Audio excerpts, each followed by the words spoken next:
भारत एक ऐसा अद्भुत देश है जहां धर्म, संस्कृति और आस्था का अनूठा रूप देखने को मिलता है। सनातन धर्म में मंदिरों का एक विशेष महत्व है और भारत के प्रत्येक राज्य में अनेक प्रकार के मंदिर देखने को मिलते हैं। लेकिन कुछ मंदिर अपने पौराणिक इतिहास की वजह से काफी प्रसिद्ध हैं। इन मंदिरों में से कुछ इतने रहस्यमयी हैं कि उनके बारे में सुनकर आप अचंभित रह जाओगे। इसी कड़ी में आज हम बात करेंगे भारत के सबसे प्रसिद्ध मंदिर और उनसे संबंधित प्रचलित कथाओं के बारे में। मेहंदीपुर बालाजी, राजस्थान। मेहंदीपुर बालाजी मंदिर राजस्थान के दौसा जिले में स्थित है। ये एक प्रसिद्ध मंदिर है और यहाँ हनुमान जी को पूजा जाता है। बालाजी हनुमान जी का ही दूसरा नाम है और भारत के कई स्थानों पर इन्हें बालाजी नाम से भी कहकर पुकारा जाता है। बालाजी इनके बचपन का ही नाम है। इस मंदिर को लेकर इतनी आस्था है कि यहाँ देश के कोने कोने से लोग पहुँचते हैं। दरअसल यहाँ आने वाले श्रद्धालुओं का विश्वास है कि यहाँ ऐसी चमत्कारी शक्तियाँ हैं जिस वजह से भूत प्रेत जैसी नकारात्मक शक्तियों से छुटकारा मिलता है।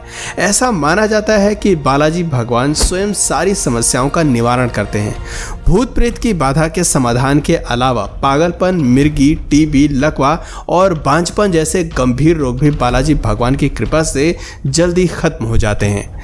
आपको बता दें कि कलयुग में 3 देवता यानी हनुमान जी, काल भैरव और महाकाली को जागृत बताया गया है। इस मंदिर में 3 देवों की प्रधानता है, श्री बालाजी महाराज, श्री प्रेतराज सरकार और श्री भैरव कोतवाल। ये 3 देव यहाँ आज से लगभग 1008 वर्ष पूर्व प्रकट हुए थे। इस मंदिर के पीछे ये कहानी बताई जाती है कि अरावली पहाड़ियों के बीच हनुमान भगवान की मूर्ति अपने आप बनी हुई है। इसे किसी ने बनाकर तैयार नहीं किया है। इस मंदिर के पुराने महंत को एक सपना आया था जिसमें उन्होंने 3 देवताओं को देखा था, जिसे बालाजी के मंदिर निर्माण का संकेत माना जाता है। सपने में महंत जी को ये आदेश मिला कि वे सेवा करके अपने कर्तव्य का निर्वहन करें। इसके बाद से यहाँ हनुमान जी की पूजा अर्चना शुरू कर दी गई और फिर बाद में 3 देवता यहाँ स्थापित किए गए। इस मंदिर के पहले महंत गणेशपुरी जी महाराज थे। बालाजी मंदिर जाने पर आपको एक अलग ही माहौल देखने को मिलेगा। यहाँ आपको आदमी और औरतों के जोर जोर से चिल्लाने की आवाज़ें सुनाई देंगी जो कि आपको भयभीत भी कर सकती हैं। यहाँ 4 चैम्बर बने हुए हैं। पहले 2 चैम्बर में हनुमान जी और भैरव की मूर्ति हैं, जबकि तीसरे और चौथे में दुष्ट आत्माओं के सरदार प्रेतराज का प्रांगण है। इस हॉल में अनेक लोग दिखाई देंगे जिसमें पुरुष, महिलाएं और बच्चे सभी शामिल हैं। बताते हैं कि इन लोगों पर प्रेत आत्माओं का साया होता है और इनके निवारण से जुड़ी सारी प्रक्रिया इस कक्ष में होती है। ऐसा कहा जाता है कि बालाजी मंदिर जाने पर यहाँ लोगों से बात नहीं की जाती और उन्हें छुआ भी नहीं जाता, क्योंकि ऐसा माना जाता है कि बहुत से लोगों में प्रेत होते हैं जिनसे आप भी प्रभावित हो सकते हैं। इसके अलावा याद रखें कि आप कोई भी खाने की चीज़ जैसे प्रसाद या पानी की एक बूंद भी वापस न लेकर जाएं। इस मंदिर में एक चौंकाने वाली बात यह भी है कि बालाजी की मूर्ति में छाती की बाईं ओर एक छोटा सा छेद है जिसमें से हमेशा पानी की एक पतली धारा बहती रहती है। इस पानी को एक टैंक में जमा किया जाता है और फिर उसे बालाजी भगवान के चरणों में रखकर लोगों में वितरित किया जाता है। ऊनाकोटी, त्रिपुरा। ये मंदिर त्रिपुरा की राजधानी अगरतला से तकरीबन 145 किलोमीटर दूरी पर स्थित है। इस मंदिर की खासियत है यहाँ की मूर्तियाँ। आज तक कोई भी इन विचित्र मूर्तियों का रहस्य सुलझा नहीं पाया है। दरअसल यहाँ 1 करोड़ में एक कम यानी कि कुल 99,99,999 पत्थर की मूर्तियाँ हैं। बताते हैं कि इन रहस्यमय मूर्तियों की संख्या के कारण ही इस स्थान का नाम ऊनाकोटी पड़ा है। इसका अर्थ होता है करोड़ में एक कम। ऊनाकोटी को रहस्यमयी जगह इसलिए माना जाता है क्योंकि ये एक पहाड़ी इलाका है जहाँ दूर दूर तक घना जंगल और दलदली इलाका है। ऐसे में सोचने वाली बात है कि जंगल के बीचों बीच में इन लाखों मूर्तियों का निर्माण कैसे किया होगा। आज भी ये जगह शोध का विषय बनी हुई है। यहाँ पत्थरों पर हिंदू देवी देवताओं की उकेरी हुई मूर्तियाँ देखने को मिलती हैं, जो कि शिल्प सौंदर्य का एक नायाब उदाहरण है। इन मूर्तियों के बारे में कई पौराणिक कथाएं सुनने को मिलती हैं, जिसमें से प्रचलित कथा भगवान शिव से संबंधित है। बताते हैं कि एक बार भगवान शिव समेत 1 करोड़ देवी देवता कहीं जा रहे थे। रात होने की वजह से दूसरे देवी देवताओं ने शिव जी से ऊनाकोटी में रुककर विश्राम करने का आग्रह किया। शिव जी भी मान गए, लेकिन उन्होंने कहा कि सूर्योदय से पहले सभी को यह स्थान छोड़ देना होगा। मगर सूर्योदय होने पर कोई नहीं उठा। भगवान शिव को छोड़कर सभी देवी देवता गण गहरी निद्रा में सोए हुए थे। ये देखकर भगवान शिव बहुत क्रोधित हुए और उन्होंने सभी को श्राप देकर पत्थर का बना दिया। इसी वजह से यहाँ 99,99,999 मूर्तियां हैं, यानी 1 करोड़ में से 1 कम। इन मूर्तियों से संबंधित दूसरी कथा कुछ इस तरह है कि प्राचीन काल में कालू नाम का एक शिल्पकार हुआ करता था। वो भगवान शिव और माता पार्वती के साथ कैलाश पर्वत जाना चाहता था, किंतु ये असंभव था। लेकिन शिल्पकार के द्वारा बार बार विनती करने पर भगवान शिव राजी हो गए, मगर उन्होंने उसके सामने एक शर्त रखी थी। शिव जी ने कहा कि अगर एक रात में तुम 1 करोड़ देवी देवताओं की मूर्तियां बना दोगे तो मैं तुम्हें अपने साथ कैलाश ले जा सकता हूँ। ये सुनते ही शिल्पकार पूरी मेहनत और लगन से अपने कार्य में जुट गया। वो तेजी से एक एक करके मूर्तियों का निर्माण करने लगा। उसने पूरी रात लगकर मूर्तियों का निर्माण किया, पर जब सुबह उन मूर्तियों को गिना गया तो उनमें से एक मूर्ति कम थी। इस कारण उस शिल्पकार को भगवान शिव अपने साथ नहीं ले गए। ऐसी मान्यता है कि उसी दौरान इस मंदिर की स्थापना हुई और ये मंदिर ऊनाकोटी नाम से प्रसिद्ध हो गया। काठगढ़ महादेव मंदिर, हिमाचल प्रदेश। हिमाचल प्रदेश के कांगड़ा जिले में स्थित काठगढ़ महादेव मंदिर विश्व का एकमात्र ऐसा मंदिर है जहां 2 भागों में बटा शिवलिंग है।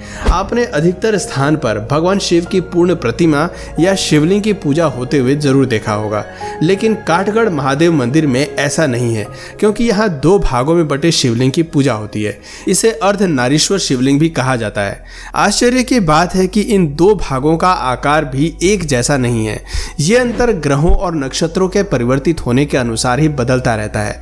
गर्मियों के दिनों में इस प्रतिमा के बीच काफी अंतर आ जाता है, जबकि सर्दियों में ये अंतर कम हो जाता है और दोनों एक रूप धारण कर लेते हैं। माना जाता है कि माँ पार्वती और भगवान शिव के दोनों भागों के बीच का अंतर घटता बढ़ता रहता है और महाशिवरात्रि के दिन इनका मिलन हो जाता है। इसलिए महाशिवरात्रि का दिन यहाँ बड़ी धूमधाम से मनाया जाता है।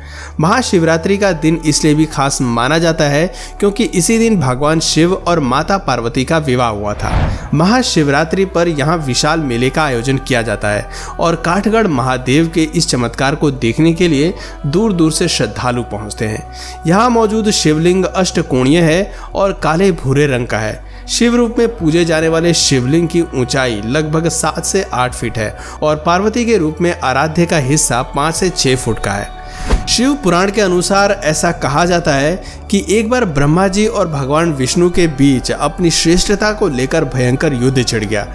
इस युद्ध में वे अपने दिव्यास्त्रों का प्रयोग कर रहे थे, जिससे संपूर्ण सृष्टि का विनाश संभव था। इस भयावह स्थिति को देख और संपूर्ण सृष्टि को विनाश से बचाने के लिए भगवान शिव अग्नि तुल्य ज्योतिर्लिंग के रूप में प्रकट हुए और दोनों देवताओं को समान बताकर उन्होंने पूरी सृष्टि को विनाश से बचाया। यही अग्नितुल्य ज्योतिर्लिंग काठगढ़ महादेव के रूप में जाना जाने लगा। कहा जाता है कि यह अग्नितुल्य ज्योतिर्लिंग शिवरात्रि के दिन प्रकट हुआ था, इसलिए भगवान शिव और माता पार्वती का ये पाषाण स्वरूप शिवरात्रि के दिन एक हो जाते हैं। बिजली महादेव मंदिर, कुल्लू। बिजली महादेव भगवान शिव का एक रहस्यमय मंदिर माना जाता है, क्योंकि इस मंदिर में स्थित शिवलिंग पर हर 12 साल के बाद आसमानी बिजली गिरती है। इसलिए ये मंदिर बिजली महादेव नाम से प्रसिद्ध है। विचित्रता से भरा महादेव का ये मंदिर हिमाचल के कुल्लू में स्थित है। शिव जी का यह अनोखा मंदिर व्यास और पार्वती नदी के संगम के पास ही एक पहाड़ पर बना है। कहा जाता है कि यहाँ आसमानी बिजली गिरने की वजह से शिवलिंग टूटकर चकनाचूर हो जाता है, लेकिन मंदिर के पुजारी इसके सारे टुकड़ों को जमा कर मक्खन से जोड़ते हैं, तब यह शिवलिंग फिर से अपने पुराने रूप में आ जाता है। पौराणिक कथा के अनुसार एक कुलांत नामक दैत्य ने इस स्थान को अपना निवास बना लिया था। वो एक विशाल अजगर का रूप लेकर यहाँ पहुँच गया। अजगर रूपी दैत्य इस जगह को पानी में डुबोना चाहता था। उसने व्यास नदी के प्रवाह को रोक दिया ताकि वहाँ रहने वाले सभी जीवों की पानी में डूबकर मृत्यु हो जाए। जब भगवान शिव को इस बात का पता चला तो उन्होंने अपने त्रिशूल से उस अजगर रूपी दैत्य कुलांत का वध कर दिया। कुलांत की मृत्यु के तुरंत बाद उसका विशाल शरीर एक बड़े पर्वत में परिवर्तित हो गया। ऐसा माना जाता है कि कुलांत के नाम से ही इस शहर का नाम कुल्लू पड़ा है। इसके बाद शिवजी ने इंद्र जी से कहा कि हर 12 साल में एक बार इस जगह पर बिजली जरूर गिराए। ऐसा करने के लिए भगवान शिव ने इसलिए कहा ताकि किसी और को जन धन की हानि ना हो। यहाँ भगवान खुद बिजली के झटके को सहन कर अपने भक्तों की रक्षा करते हैं। मंदिर के पुजारी खंडित शिवलिंग पर मरहम के तौर पर मक्खन लगाते हैं ताकि महादेव को दर्द से राहत मिले। मान्यता है कि तभी से ये सिलसिला जारी है। इस अद्भुत नज़ारे को देखने के लिए लोगों की खूब भीड़ जमा होती है। तिरुपति वेंकटेश्वर मंदिर, आंध्र प्रदेश। भगवान तिरुपति बालाजी का मंदिर भी किसी चमत्कार से कम नहीं है। यह मंदिर आंध्र प्रदेश के चित्तूर जिले में तिरुमला पर्वत पर स्थित है। यह मंदिर भारत के मुख्य तीर्थ स्थलों में से एक है। तिरुपति बालाजी मंदिर भगवान विष्णु को समर्पित है। आपको बता दें कि तिरुपति बालाजी का वास्तविक नाम श्री वेंकटेश्वर स्वामी है, जो स्वयं भगवान विष्णु हैं। धार्मिक मान्यताओं के मुताबिक भगवान श्री वेंकटेश्वर अपनी पत्नी पद्मावत के साथ तिरुमला में निवास करते हैं। ऐसा माना जाता है कि यहाँ भगवान खुद विराजमान है। भगवान वेंकटेश्वर स्वामी की मूर्ति पर बाल लगे हैं जो असली हैं। ये बाल कभी उलझते नहीं हैं और हमेशा मुलायम रहते हैं। जब आप मंदिर के गर्भगृह में प्रवेश करेंगे तो ऐसा लगेगा कि भगवान श्री वेंकटेश्वर की मूर्ति गर्भगृह के मध्य में है, लेकिन जैसे ही आप गर्भगृह के बाहर आएंगे तो अचंभित रह जाएंगे, क्योंकि बाहर आकर ऐसा प्रतीत होता है कि भगवान की प्रतिमा दाहिनी तरफ स्थित है। अब ये महज एक भ्रम है या भगवान का कोई चमत्कार, इसका आज तक कोई पता नहीं लगा सका है। तिरुपति बालाजी मंदिर में भगवान वेंकटेश्वर की प्रतिमा अलौकिक है। प्रतिमा इतनी जीवंत है कि ऐसा लगता है जैसे भगवान विष्णु स्वयं यहाँ विराजमान है। भगवान की प्रतिमा को पसीना भी आता है और पसीने की बूंदें देखी भी जा सकती हैं, इसलिए मंदिर में तापमान कम रखा जाता है। भगवान वेंकटेश्वर की मूर्ति पर कान लगाकर सुनने पर समुद्र की लहरों की ध्वनि भी सुनाई देती है। श्री वेंकटेश्वर स्वामी मंदिर में एक दिया हमेशा जलता रहता है और सबसे चौंकाने वाली बात यह है कि इस दीपक में कभी भी तेल या घी नहीं डाला जाता। किसी को नहीं पता कि दीपक को सबसे पहले किसने और कब प्रज्वलित किया था। भगवान वेंकटेश्वर की प्रतिमा पर पचई कपूर लगाया जाता है। कहा जाता है कि यदि कपूर किसी भी पत्थर पर लगाया जाए तो उसमें कुछ समय में दरारें पड़ जाती हैं, लेकिन भगवान बालाजी की प्रतिमा पर पचाई कपूर का कोई प्रभाव नहीं पड़ता है। मंदिर में मुख्य द्वार के दरवाजे पर दाईं तरफ एक छड़ी रखी है। मान्यता है कि बाल्यावस्था में इस छड़ी से ही भगवान वेंकटेश्वर की पिटाई हुई थी, जिस वजह से उनकी ठुड्डी पर चोट लग गई थी। इसलिए उनकी ठुड्डी पर चंदन का लेप लगाया जाता है ताकि उनका घाव भर जाए। तो दोस्तों, अगर मौका मिले तो आप इनमें से किस मंदिर में जाना पसंद करेंगे, कमेंट करके ज़रूर बताइए। और अगर इस वीडियो से आपको कुछ नया जानने या सीखने को मिला या फिर इंटरेस्टिंग लगा तो प्लीज़ इस वीडियो को एक लाइक करके अपने फ्रेंड्स और फैमिली में इसे ज़रूर शेयर करें। और यदि आप इस चैनल पर नए हैं तो प्लीज़ इस चैनल को सब्सक्राइब करके बेल नोटिफिकेशन आइकन को ऑन कर लीजिए ताकि हमारे आने वाले वीडियोज़ आप मिस ना करें। मिलते हैं फिर किसी वीडियो में नए टॉपिक के साथ, तब तक के लिए नमस्कार।